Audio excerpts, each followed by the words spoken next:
अस्सलाम वालेकुम व्यूअर्स, आपका मेज़बान उस्मान अहमद आपकी पसंदीदा चैनल BSE लर्निंग में आपकी खिदमत में हाजिर है। जिन दोस्तों ने मेरा चैनल सब्सक्राइब नहीं किया वो सब्सक्राइब के बटन को प्रेस करके चैनल को सब्सक्राइब कर लें और वीडियो लाइक करना और नोटिफिकेशन का बटन प्रेस करना ना भूलिएगा ताकि आपको नई वीडियोस का नोटिफिकेशन मिलता रहे। व्यूअर्स, आज के सेगमेंट में हम देखेंगे कि डेव C++ को डाउनलोड और इंस्टॉल कैसे किया जाता है। डेव C++ एक IDE है और इसके एडिटर में आपने फॉन्ट कैसे सेट करना है, इसमें प्रोग्राम किस तरह से बनाया जाता है। तो आइए चलते हैं और देखते हैं कि डेव को हमने पहले डाउनलोड कैसे करना है।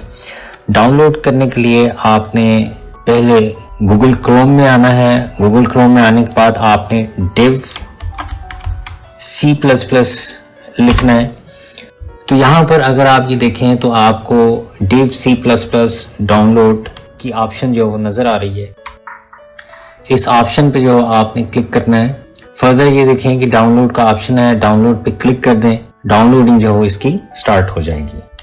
डाउनलोड होने के बाद आपने इसको इंस्टॉल करना है और इंस्टॉल करने के बाद फिर हम इसमें एक प्रोग्राम बनाकर देखेंगे। डेव C++ डाउनलोड होने के बाद आपके डॉक्यूमेंट्स में आपको setup.exe फाइल जो शो करवा रहा होगा। इस setup.exe फाइल को आपने डबल क्लिक करके रन करना है और इसका जो सेटअप है वो फिर स्टार्ट हो जाएगा। ऑप्शन आपने यस करनी है। यस करने के बाद इसका जो सेटअप है वो स्टार्ट हो जाएगा। ओके प्रेस करें, एग्री के ऑप्शन पे क्लिक करें। कोई कम्प्लेक्स सेटिंग्स नहीं है, आपने ओनली जो वो नेक्स्ट और इंस्टॉल पे क्लिक करना है। इसकी इंस्टॉलेशन जो वो शुरू हो जाएगी और विद इन ए मिनट ये जो प्रोग्राम है ये आपके कंप्यूटर में इंस्टॉल हो जाएगा। उसके बाद ये देखिए आपको ऑप्शन मिल रही है कि रन डेव C++। आप फिनिश के बटन पे क्लिक करें और डेव C++ जो फर्स्ट स्क्रीन आपको दिखाएगा वो ये स्क्रीन होगी कि आपने लैंग्वेज कौन सी सेट करनी है। चूंकि यहाँ पर इंग्लिश को जो फॉलो किया जाता है, इंग्लिश ऑलरेडी जो सिलेक्टेड है। नेक्स्ट के ऑप्शन पे जो आप क्लिक करें। उसके बाद ये फॉन्ट है कि आपने फॉन्ट इसका कौन सा सेट करना है। फॉन्ट की जो सेटिंग्स है वो हम बाद में भी कर सकते हैं। नेक्स्ट और ओके का बटन प्रेस करें तो डेव की जो स्क्रीन है वो आपके सामने आ जाएगी। ये डेव का इंटीग्रेटेड डेवलपमेंट एनवायरनमेंट है बेसिकली, जिसके अंदर हम अपना प्रोग्राम डेवलप करेंगे। डेवलप करने के लिए देखें न्यू के बटन पे आपने क्लिक करना है और सोर्स फाइल पे आपने क्लिक कर देना है। तो ये आपकी पहली वो सोर्स फाइल जिसमें हमने प्रोग्राम बनाना है उसको ओपन कर दिया जाएगा। लेकिन अगर आप इसमें देखें तो अभी आपको इसका फॉन्ट जो बहुत स्मॉल जो नजर आ रहा है। मैं अगर यहाँ पर कुछ लिखता हूँ तो फॉन्ट जो वो बहुत ज्यादा स्मॉल है। फॉन्ट आपने किस तरह से इंक्रीज करना है, आपको टूल्स के अंदर एडिटर की ऑप्शंस नजर आएंगी। एडिटर ऑप्शंस के अंदर ये देखिए ये फॉन्ट है और यहाँ पर आपने इसका साइज इंक्रीज कर लेना है। मैं इसका साइज जो 24 कर लेता हूँ। अब ये देखिए इसका साइज जो वो बड़ा हो गया है। तो जो भी आपको साइज सेट करना है इसका वो अपनी स्क्रीन के लिहाज से आप इसका साइज फॉन्ट का सेट कर सकते हैं। उसके बाद इसकी कोई सेटिंग्स नहीं है प्रोग्राम कंपाइल करने की। इसकी ऑलरेडी सेटिंग्स जो वो हुई होती हैं। आपने सिंपली इसमें एक प्रोग्राम लिखना है और प्रोग्राम लिखने के बाद आपने उसको रन करना है। तो हर टाइम जो वो रन करने से पहले अगर आपने अपनी फाइल को सेव नहीं किया तो डेव आपको ये ऑप्शन देगा कि पहले आप अपनी फाइल को सेव करें और सेव करने के बाद फिर आपकी फाइल जो कंपाइल होगी और अगर वो सक्सेसफुली कंपाइल हो जाती है तो कंपाइल होने के बाद फिर वो एग्जीक्यूट होगी। तो व्यूअर्स, हम एक छोटा सा प्रोग्राम बना लेते हैं जिससे आपको आइडिया मिल जाएगा कि डेव में आपने प्रोग्राम किस तरह से बनाना है। डेव में प्रोग्राम बनाने के लिए सबसे पहले जो लाइन लिखी जाती है वो है include IO stream. Include IO stream basically pre processor directive है। जब हम C लैंग्वेज में प्रोग्राम लिखने के लिए जाते हैं तो C लैंग्वेज में प्रोग्राम बनाने का एक स्ट्रक्चर है, वो स्ट्रक्चर हमें फॉलो करना पड़ता है। स्ट्रक्चर ये है कि प्रोग्राम के टॉप पे हम प्री प्रोसेसर डायरेक्टिव्स लिखते हैं। बेसिकली जो इंक्लूड IO स्ट्रीम है ये एक प्री प्रोसेसर डायरेक्टिव है प्री प्रोसेसर डायरेक्टिव बेसिकली इसको कंपाइलर डायरेक्टिव भी कहा जाता है और ये कंपाइलर के लिए डायरेक्शंस होती हैं कि प्रोग्राम कंपाइल करने से पहले ये इन इंस्ट्रक्शंस को फॉलो किया जाए। प्री प्रोसेसर डायरेक्टिव्स हमारे पास दो तरह की हैं, एक तो मैंने यहाँ पर इस्तेमाल कर दी है जो कि इंक्लूड है, और जो दूसरी है वो फर्दर जब हम प्रोग्राम बनाएंगे तो उसमें आपको पता चल जाएगा, उसको डिफाइंड प्री प्रोसेसर कहा जाता है। इंक्लूड प्री प्रोसेसर बेसिकली हम लाइब्रेरी फाइल्स को अपने प्रोग्राम में इंक्लूड करने के लिए इस्तेमाल करते हैं। तो जो आईओ स्ट्रीम है, इससे मुराद इनपुट आउटपुट स्ट्रीम है। चूंकि हम प्रोग्राम बनाने के लिए जा रहे हैं तो प्रोग्राम जब बनाया जाता है तो उसमें इनपुट भी की जाती है, आउटपुट भी की जाती है। तो इनपुट और आउटपुट इस्तेमाल करने के लिए हमें जिन ऑब्जेक्ट्स की ज़रूरत है वो ऑब्जेक्ट्स आईओ स्ट्रीम के अंदर लिखे हुए हैं। इसलिए आईओ स्ट्रीम की जो फाइल है वो हमें अपने प्रोग्राम के अंदर शामिल करनी पड़ेगी। तो उसको शामिल करने के लिए हमारे पास इंक्लूड प्री प्रोसेसर डायरेक्टिव है जिसकी मदद से हम इस फाइल को इंक्लूड करते हैं। इसके अलावा और भी बहुत सी लाइब्रेरी फाइल्स हैं जो ज़रूरत पड़ने पे हम अपने प्रोग्राम के अंदर इंक्लूड कर सकते हैं। मिसाल के तौर पे जैसा मैथमेटिक्स के कई फंक्शंस हैं, उन फंक्शंस को फुलफिल करने के लिए हमारे पास जो लाइब्रेरी फाइल है वो है मैथ। तो अगर मैंने कोई मैथमेटिकल फंक्शन इस्तेमाल करना है, मिसाल के तौर पे अगर मैं स्क्वायर रूट कैलकुलेट करना चाहता हूँ, तो फिर आईओ स्ट्रीम के बाद मैं दूसरी जो लाइब्रेरी फाइल इंक्लूड करूँगा वो होगी #include math। तो ये ज़रूरत पड़ने पे हम लाइब्रेरी फाइल्स अपने प्रोग्राम में इंक्लूड करेंगे, लेकिन बिला वजह आपने उनको इंक्लूड नहीं करना। अगर किसी फंक्शन की ज़रूरत नहीं तो बिला वजह आपने उस फंक्शन की लाइब्रेरी फाइल को अपने प्रोग्राम में शामिल नहीं करना, क्योंकि ऐसा करने से जो हमारा ऑब्जेक्ट प्रोग्राम बनेगा उसका साइज ज़्यादा हो जाएगा। उसके बाद जो दूसरी लाइन आपने लिखनी है वो लिखनी है using name space std। Basically जो नेम स्पेस है, आप यूं समझ लें कि जब हम प्रोग्रामिंग की फील्ड में आते हैं तो हम वेरिएबल्स डिक्लेयर करते हैं, हम उसके अंदर फंक्शंस डिक्लेयर करते हैं। तो जब हम वेरिएबल्स को डिक्लेयर करते हैं तो एक प्रोग्राम में सेम वेरिएबल्स के नेम इस्तेमाल नहीं कर सकते। अगर आपने सेम वेरिएबल्स के नेम इस्तेमाल करने हैं तो उसके लिए आपको एक स्पेस क्रिएट करनी पड़ेगी और उस स्पेस का नाम रखना पड़ेगा। बिल्कुल उसी तरह से जो हमारे पास आईओ स्ट्रीम है, हम इस फाइल को ओपन करके देखेंगे और उसमें एक नेम स्पेस क्रिएट हुई है std के नाम से, और std नेम स्पेस में हमारे वो ऑब्जेक्ट्स हैं जो कि हमने अपने प्रोग्राम में इस्तेमाल करने हैं, जो कि इनपुट और आउटपुट से रिलेट करते हैं। लिहाजा अगर हम उन ऑब्जेक्ट्स को इस्तेमाल करना चाहते हैं तो हमें कंपाइलर को क्लियरली बताना पड़ेगा कि ये ऑब्जेक्ट्स किस नेम स्पेस के अंदर डिक्लेयर किए गए हैं। इसलिए हम यहाँ पर अपनी नेम स्पेस मेंशन करते हैं कि इन ऑब्जेक्ट्स को फाइंड करने के लिए std नेम स्पेस को इस्तेमाल किया जाएगा। अगर हम आईओ स्ट्रीम की फाइल को ओपन करके देखें तो आपको पता चलेगा कि जितने भी इनपुट और आउटपुट के ऑब्जेक्ट्स हैं वो std नेम स्पेस के अंदर लिखे गए हैं। आप किस तरह से फाइल जो वो फाइंड कर सकते हैं, अपने कंप्यूटर में आ जाएं, सी ड्राइव पे क्लिक करें, प्रोग्राम फाइल्स पे आपने क्लिक करना है, इसमें आपने div C++ पे क्लिक करना है और फिर उसके बाद आप यहां पर मेंशन कर दें आईओ स्ट्रीम और एंटर प्रेस कर दें। आईओ स्ट्रीम फाइल फाइंड की जाएगी।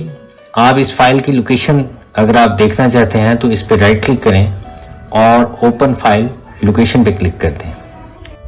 अब ये फाइल किस लोकेशन पे है, आपको ये लोकेशन यहाँ पर नजर आ रही है कि प्रोग्राम फाइल्स के अंदर div का फोल्डर है, उसके अंदर फिर min GW64 का फोल्डर है, देन lib का फोल्डर है, gcc का फोल्डर है, और इन सब फोल्डर्स के अंदर चलते चलते इंक्लूड और फिर ये C++ का फोल्डर है, उसके अंदर हमको ये जो आईओ स्ट्रीम है, ये देखें ये फाइल नजर आ रही है। इस फाइल को अगर हम ओपन करके देखें नोटपैड में तो आपको इस फाइल के कंटेंट्स नजर आएंगे।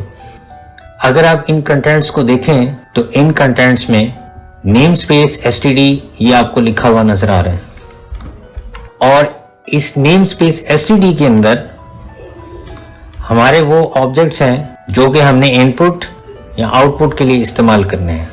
इसके अलावा और भी ऑब्जेक्ट्स हैं जो कि इसके अंदर डिक्लेयर किए गए हैं।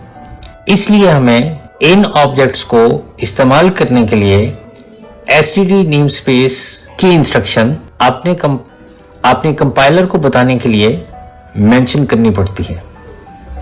अगर हम ये लाइन नहीं लिखेंगे यहाँ पर तो सी इन और सी आउट ऑब्जेक्ट्स कंपाइलर को नहीं मिलेंगे, क्योंकि हमेशा जब आईओस्ट्रीम की फाइल हमारी इस फाइल के अंदर इंक्लूड की जाती है तो आपको अब पता चल जाना चाहिए कि इंक्लूड करने के बाद ये सारी की सारी file as it is include की जाएगी और इसके अंदर नेम स्पेस std और फिर फर्दर ये ऑब्जेक्ट्स भी इसके अंदर होंगे। जब इसका ऑब्जेक्ट कोड जनरेट किया जाएगा तो ऑब्जेक्ट कोड जनरेट करने के बाद जो सी इन और सी आउट के ऑब्जेक्ट्स हैं वो std नेम स्पेस के अंदर क्रिएट किए जाएंगे जो कि मेमोरी के अंदर होगी। लिहाजा हम अपने प्रोग्राम के अंदर अगर सी इन और सी आउट को इस्तेमाल करना चाहते हैं या उन ऑब्जेक्ट्स को इस्तेमाल करना चाहते हैं जो कि आईओस्ट्रीम के अंदर है तो हमें उसको मेंशन करना पड़ेगा कि ये जो ऑब्जेक्ट्स हैं ये इस नेम स्पेस के अंदर मौजूद है। तो व्यूअर्स, उसके बाद आपने मेन फंक्शन यहाँ पर मेंशन करना है और मेन फंक्शन के बाद ये करली ब्रैकेट्स हैं, ये हमारे मेन प्रोग्राम की बॉडी है जिसके अंदर आपने अपनी सी लैंग्वेज के प्रोग्राम की स्टेटमेंट्स को लिखना है। सो जो स्टेटमेंट्स हैं वो वेरी करती हैं कि हम अपने प्रोग्राम के अंदर कौन सी स्टेटमेंट्स लिखना चाहते हैं। फॉर एग्जांपल, मैं एक प्रोग्राम बनाना चाहता हूं जिसमें कुछ वेरिएबल्स होंगे, जिसके अंदर कुछ कॉन्स्टेंट्स होंगे और कुछ कैलकुलेशंस परफॉर्म करना चाहता हूं और उनका कुछ रिजल्ट मैं अपने इस प्रोग्राम के अंदर कंपाइल करने के बाद देखना चाहता हूं। तो व्यूअर्स, वेरिएबल क्रिएट करने के लिए आपके पास जो चीज जरूरी है वो है उस वेरिएबल की डेटा टाइप। आपने पहले डेटा टाइप मेंशन करना है इसमें। अब जो सी लैंग्वेज हमें डेटा टाइप्स प्रोवाइड करती है वो इंट है, इंटीजर वैल्यूज को स्टोर करने के लिए, यानी वो वैल्यूज जो कि पॉइंट के बगैर होती हैं, जिनमें इशारिया नहीं होता, उन वैल्यूज को इंटीजर वैल्यूज का नाम दिया जाता है। आपने जब इंटीजर टाइप का कोई भी वेरिएबल यहाँ पर डिक्लेयर करना है तो आपने इंट और फिर आगे आपने वेरिएबल का नाम मेंशन करना है। नाम मेंशन करते हुए जिस चीज का आपने ख्याल रखना है वो ये है कि वेरिएबल का नाम हमेशा किसी ना किसी लेटर से शुरू होगा या वो अंडरस्कोर से शुरू हो सकता है। ये सी लैंग्वेज के रूल्स हैं, आपको इन्हें फुलफिल करना पड़ेगा। फर्स्ट लेटर या तो अल्फाबेट होगा या वो अंडरस्कोर होगा। उसके बाद आप कोई नंबर उसमें ऐड कर सकते हैं, लेटर्स उसमें ऐड कर सकते हैं, अंडरस्कोर उसमें लिख सकते हैं, लेकिन उसके अंदर किसी किस्म का कोई सिंबल आपने ऐड नहीं करना अंडरस्कोर के अलावा। ये वेरिएबल नेम्स के रूल्स हैं और इसी तरह कोई भी कीवर्ड हम वेरिएबल नेम के तौर पर इस्तेमाल नहीं कर सकते। मैं यहाँ पर एक वेरिएबल का नाम ले लेता हूँ R। बेसिकली मैं एक प्रोग्राम बनाना चाहता हूँ जो कि सर्कल का एरिया कैलकुलेट करेगा और उसके लिए हमें R रेडियस के तौर पर इस्तेमाल करना है। मीन्स के जो रेडियस की वैल्यू होगी वो R के अंदर स्टोर होगी और फिर R की वैल्यू को हम सर्कल का एरिया फाइंड आउट करने के लिए इस्तेमाल करेंगे। दो तरीके हैं हमारे पास व्यूअर्स। एक तो ये कि हम अपने इस प्रोग्राम के अंदर R की वैल्यू सेट कर दें, और सेट करने के भी दो तरीके हैं। एक तो ये कि जब मैं वेरिएबल को डिक्लेयर करूं तो मैं साथ ही उसकी वैल्यू सेट कर दूं। अगर मैं ये काम इस तरह से करता हूं तो ये लाइन वेरिएबल इनिशियलाइजेशन कहलाएगी। वेरिएबल इनिशियलाइजेशन कहते हैं कि जब हम अपने वेरिएबल की डेटा टाइप मेंशन करें तो साथ ही हम उसको कोई ना कोई वैल्यू भी सेट कर दें। ये काम करने को वेरिएबल इनिशियलाइजेशन का नाम दिया जाता है।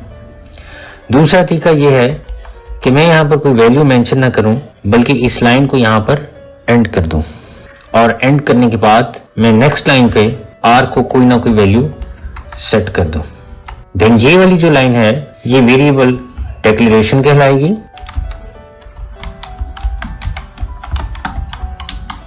और जो नेक्स्ट लाइन है वो असाइनमेंट स्टेटमेंट कहलाएगी।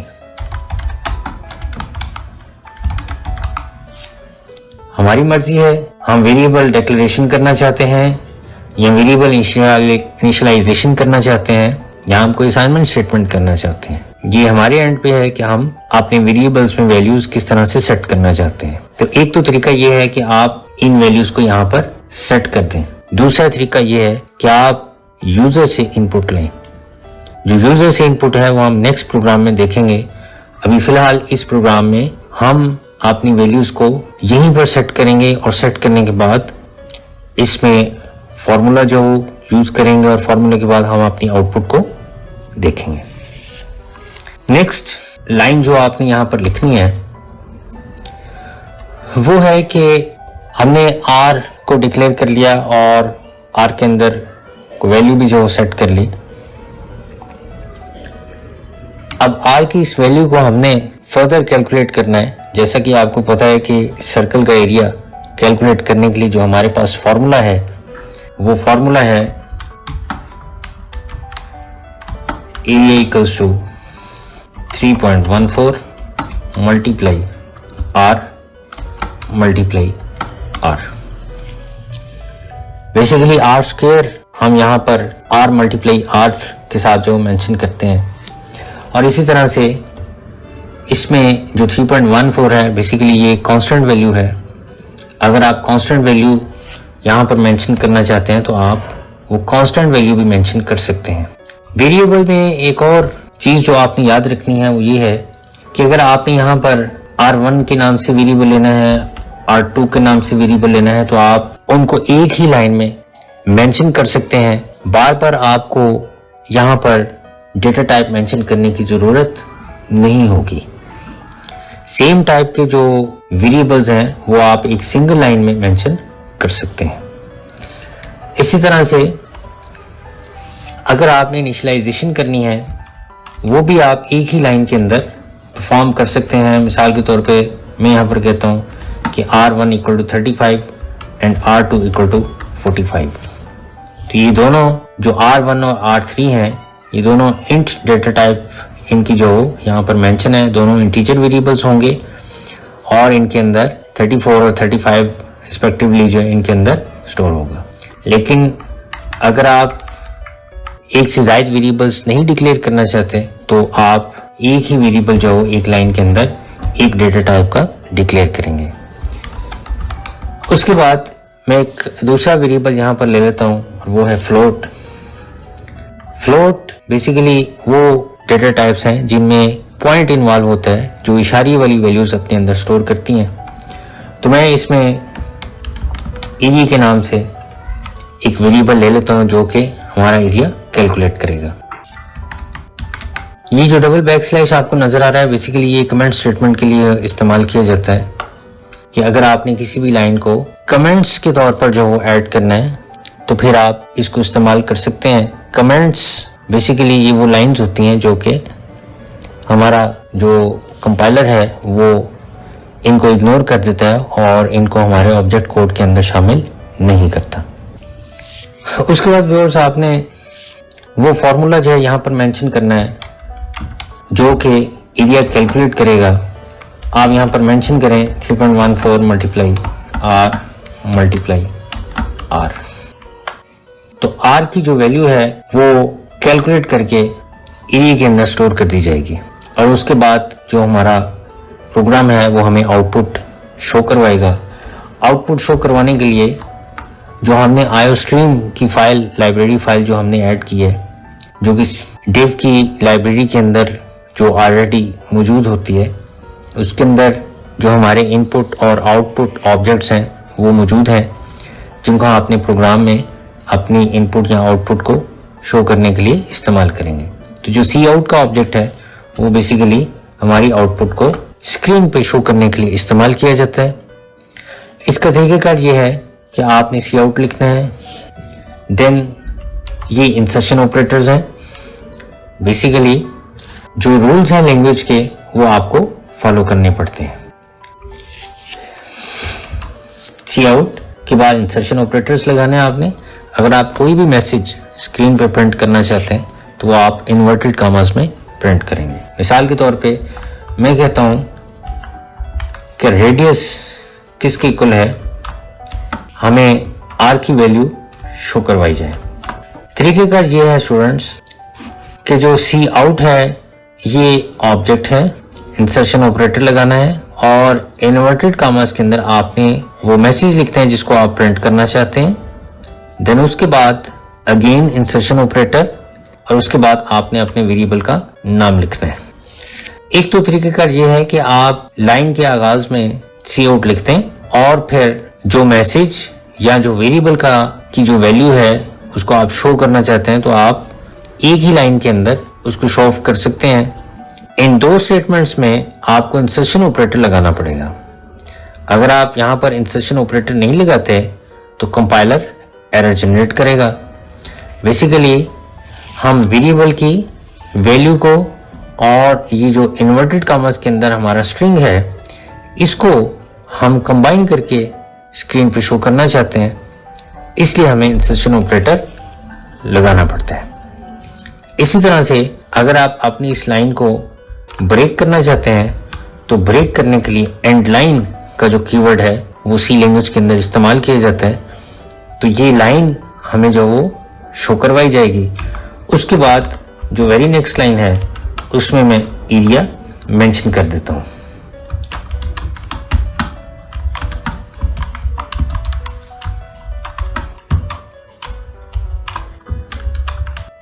लेकिन ये ख्याल रखना है कि आपने इन कर्ली ब्रैकेट्स के अंदर जितनी भी स्टेटमेंट्स लिखनी है उन तमाम स्टेटमेंट्स के आगे आपने सेमीकोलन एज ए टर्मिनेटर के तौर पर इस्तेमाल करना है।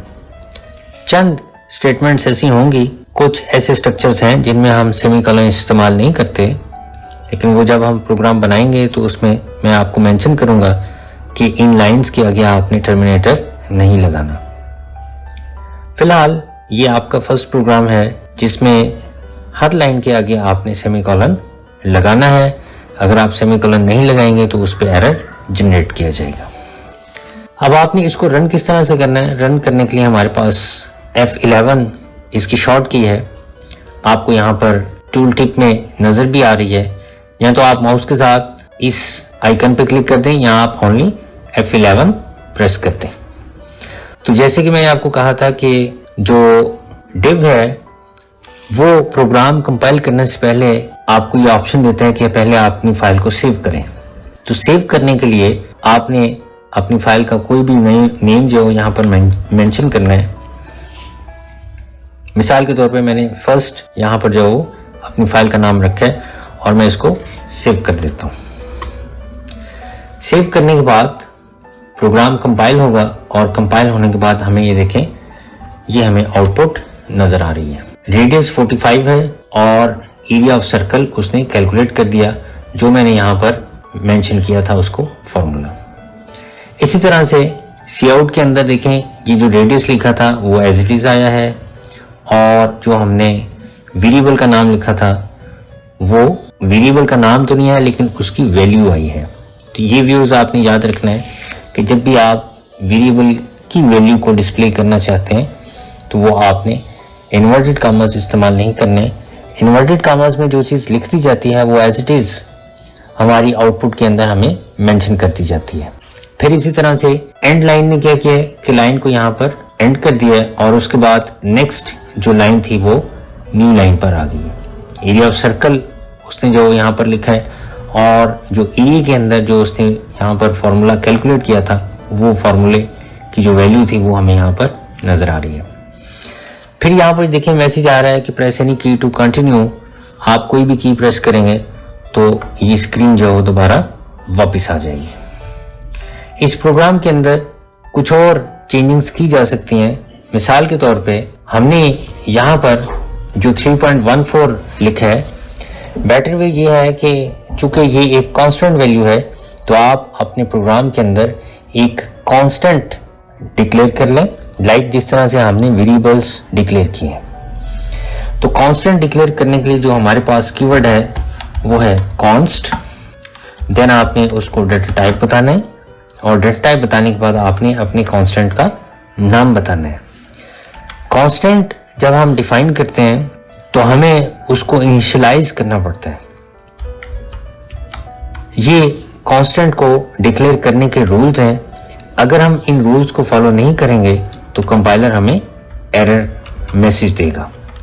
अब ये देखिए 3.14 की बजाय मैं इस सिंबल को इस्तेमाल कर लेता हूं जो कि मैंने कांस्टेंट के तौर पर इस्तेमाल किया है। तो ये जो PI का सिंबल है वो बेसिकली इस वैल्यू को जो वो रिप्रेजेंट करते हैं। आप इस वैल्यू को एक्सटेंड भी कर सकते हैं। जो भी पाई की वैल्यू बनती है वो आप इसके अंदर मेंशन कर दें और जहां जहां पर आपने इस वैल्यू को इस्तेमाल करना है उसकी जगह आप ये जो PI का सिंबल है उसको आप इस्तेमाल कर लें। हमारे प्रोग्राम पे किसी किस्म का कोई ज्यादा जो वो इफेक्ट नहीं होगा क्योंकि जो वैल्यू हमने यहाँ पर लिखी थी उसको हमने एक कांस्टेंट के अंदर स्टोर किया और देन हमने उस कांस्टेंट को इस्तेमाल कर लिया। तो अगर आप ये देखें तो कोई इतना ज्यादा जो हमारे रिजल्ट पे फर्क नहीं पड़ा है। तो व्यूअर्स ये एक सिंपल सा जो प्रोग्राम है जो कि आपको ये बताता है कि आपने वेरिएबल्स किस तरह से डिक्लेयर करने हैं, कांस्टेंट किस तरह से डिक्लेयर करने हैं, अपनी आउटपुट को स्क्रीन पे किस तरह से शो करना है। इससे नेक्स्ट जो हमारा प्रोग्राम होगा उसमें हम देखेंगे कि हमने अपनी वैल्यूज को प्रोग्राम के अंदर सेट करने की बजाय यूजर से इनपुट किस तरह से लेनी है। बेसिकली वो वैल्यूज जो कि हम अपने प्रोग्राम में खुद राइट डाउन कर देते हैं उनको लिटरल्स का नाम दिया जाता है। तो यहाँ पर ये जितनी भी वैल्यूज मैंने खुद से लिखी हैं ये सारी की सारी लिटरल या लिटरल कांस्टेंट कहलाती हैं। खा वो इन्वर्टेड कामास में हो, खा वो इन्वर्टेड कामास के बगैर हो। आमतौर पर जो हमारी न्यूमेरिक वैल्यूज होती हैं उनको हम इन्वर्टेड कामास के बगैर लिखते हैं, जबकि जो हमारी अल्फाबेट्स होते हैं लाइक जो कैरेक्टर्स या जो स्ट्रिंग्स होते हैं उनको हम इन्वर्टेड कामास में या सिंगल कोट्स के अंदर लिखते हैं। अगर आपने यहाँ पर कोई और वेरिएबल क्रिएट करना है, लाइक जैसे मैं कहता हूँ कि मैं कैरेक्टर टाइप जो वेरिएबल डिक्लेयर करना चाहता हूँ, तो आपको यहाँ पर कैरेक्टर डेटा टाइप मेंशन करनी है और उसके बाद आपको आपने उस वेरिएबल का नेम मेंशन करना है। सो कैरेक्टर टाइप का जो वेरिएबल मैंने यहाँ पर लिया है जिसका नाम ग्रेड है, ये एक सिंगल कैरेक्टर अपने अंदर स्टोर कर सकते हैं। जब हम इसके अंदर अपना डेटा स्टोर करने के लिए आएंगे तो हम सिंगल कोट्स में अपना डेटा स्टोर करेंगे। बेसिकली जो कैरेक्टर जो डेटा टाइप है वो एक सिंगल कैरेक्टर अपने अंदर स्टोर करती है। अगर आप इसको मेंशन करना चाहते हैं आउटपुट में तो तरीकेकार वही है, आपने यहाँ पर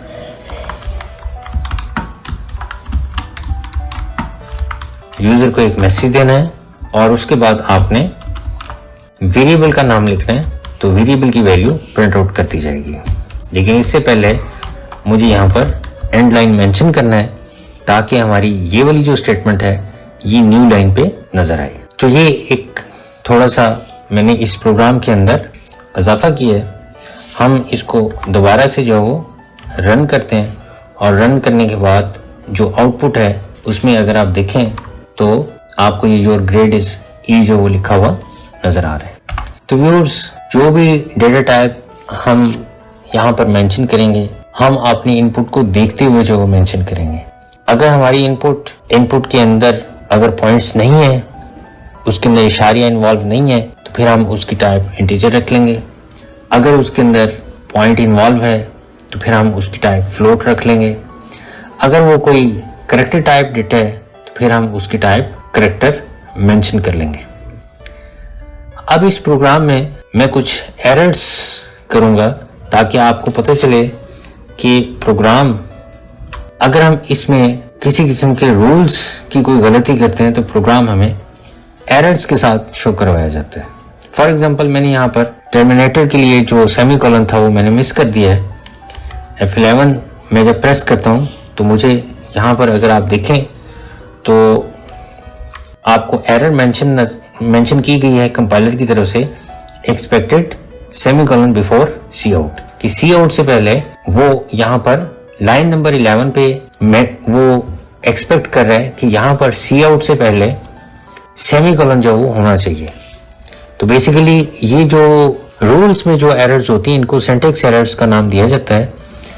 तो जितनी भी सिंटैक्स एरर्स हैं, अगर हम यहाँ पर कोई गलती से जो वो कर देते हैं तो हमारे प्रोग्राम के अंदर उसको कंपाइलर मेंशन करता है। जैसे यहाँ पर देखें मिसिंग टर्मिनेटिंग करेक्टर, वो यहाँ पर कह रहा है कि कोई करेक्टर जो वो यहाँ पर मिस है, और वो कौन सा करेक्टर मिस है ये उसने बताया आपको कि इन्वर्टेड कॉमर्स जो हो आपने स्टार्ट तो किए हैं लेकिन आपने यहाँ पर उनको क्लोज नहीं किया। तो इस तरह की जो एरर्स हैं वो आपको यहाँ पर एरर विंडो के अंदर जो वो नजर आते हैं। अगर आपके प्रोग्राम में किसी किस्म का कोई भी एरर है तो उसका कोड जनरेट नहीं किया जाएगा। कंपाइलर हमेशा जो है वो आपको एरर मैसेज शो करवाएगा जो आपके सिंटैक्स में होंगे। उनको करेक्ट करने के बाद फिर हमारा प्रोग्राम सक्सेसफुली एग्जीक्यूट होगा। तो व्यूअर्स, ये हमारा आज का डेव C++ के अंदर पहला बेसिक प्रोग्राम था। मैं उम्मीद करता हूँ कि आपको इस प्रोग्राम की समझ आ गई होगी। अगले प्रोग्राम में हम देखेंगे कि हमने इनपुट यूजर से किस तरह से लेनी है। व्यूअर्स, ये था हमारा आज का सेगमेंट। वीडियो देखने का शुक्रिया। जिन दोस्तों ने मेरा चैनल सब्सक्राइब नहीं किया वो सब्सक्राइब के बटन को प्रेस करके चैनल को सब्सक्राइब कर लें और वीडियो लाइक करना और नोटिफिकेशन का बटन प्रेस करना ना भूलिएगा ताकि आपको नई वीडियोस का नोटिफिकेशन मिलता रहे। इसके साथ ही आपका मेजबान उस्मान अहमद आपसे इजाजत चाहता है। अपना ख्याल रखिएगा। अल्लाह हाफिज।